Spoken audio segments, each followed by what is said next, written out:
చూడు నాన్న ధర్మం, గురుజీ దేనికొచ్చావు జాతకం చూపించుకోనికి కదా.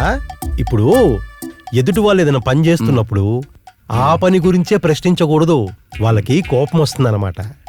అంటే ఇప్పుడు మీకు కోపం వస్తుందా గురుజీ? ఇప్పుడు ఎదుటి వాళ్ళు ఏదైనా మంచి మాటలు చెప్పినప్పుడు దాన్ని గ్రహించాలి తప్ప దాన్ని తిరిగి మళ్ళీ ప్రశ్నించకూడదు. అంటే ఇప్పుడు నాకు మంచి చెప్తురా?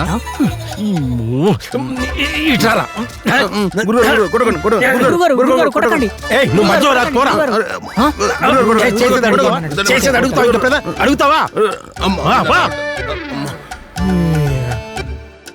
ఇప్పుడు నీ జాత్ ఏడీడు. ఏయ్, నువ్వు మధ్యలో రా, పోరా. చెప్పింది చేశాడా? సరిపోయింది. ఏంటి